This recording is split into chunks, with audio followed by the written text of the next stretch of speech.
Okay, let's keep this train moving. Number two is talking about qualifying prospects and ideally automatically. Now, I'll share a quick story because I've managed hundreds of salespeople throughout my sales leadership career, and one salesperson will always stay top of mind as the best salesperson I have ever personally managed in my experience. And they were so good that they would achieve 200, 300% of their sales target every single month. And were so massively ahead of everyone else in the team. They were a real standout star. And I can promise you the main secret to their success was qualification. They were Wow. so good at it. And they joined their first month, I think they got 90% of their sales target. And that was their learning month. They never missed target thereafter. What they learned in that month helped them understand who the right customer was, what the right questions were to ask, and they became so good at qualification. Now, we talked about it at the start of the webinar. Problem with a lot of marketing and salespeople is it's a volume based role. It's a volume managed role, and equal attention to leaders who aren't leading the right way. But the focus and the pressure is on numbers. How many inbound leads have we got coming in? How many cold calls are you making? How many emails are you sending? How many LinkedIn messages are you sending? It's all about those numbers instead of focusing on the quality. And if we That's can right.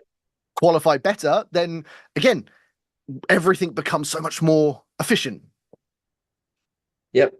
When you think about the best salespeople, obviously build relationships, build trust, and this exactly dovetails into your point. The best salespeople also know when to walk away, and sometimes that's early, sometimes that's a Yep. little bit later.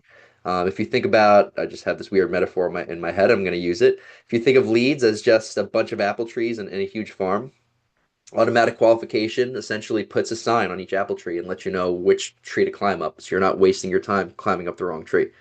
Exactly. I think it's a great analogy. And wasting time is just something that we have a lot of less patience for than we may have had in the past. Everyone is Right. so just wanting to be as efficient as possible. Your customers, again, they have the power of choice. They don't have to answer calls. They don't have to respond to emails or messages.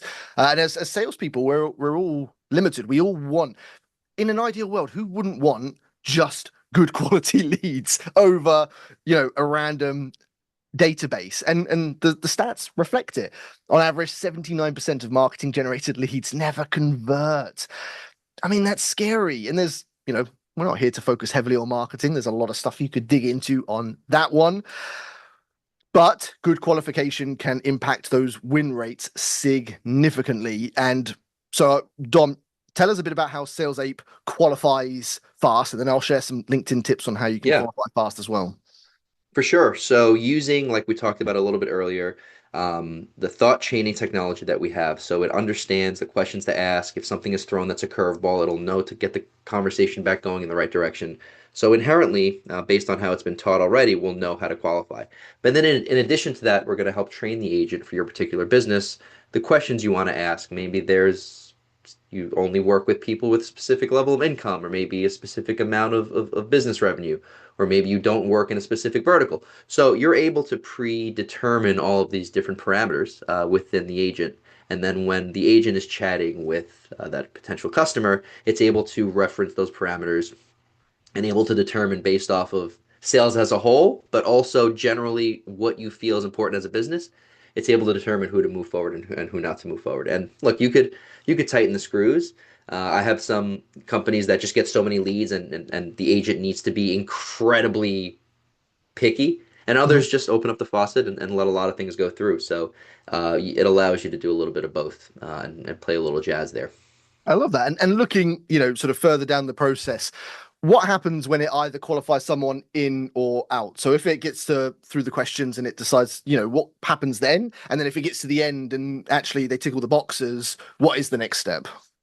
Yeah, so every agent will have a goal. The vast majority of agents' goal is to book a meeting on a calendar. So then at that point, it'll hand off to Calendly or whatever you're using for a maybe Chili Piper if you're using something for lead routing or for booking. Oftentimes, maybe you don't want it to lead to a calendar. It'll just do, hey, I'll have somebody call you back soon, and then in the background, the salesperson will get an email or get a notification or whatever. So it could be either, but I think for me, I prefer getting people to book on the calendar right then and there, Mhm. because that just goes into the theory that, front of mind, let's book right now, let's not wait, like we talked about earlier. I love that. The idea of walking in and having things in my calendar that are qualified. I mean, That's exactly, yeah, that's exactly that's a that's how utopia we run our for business. I mean, salespeople. yeah.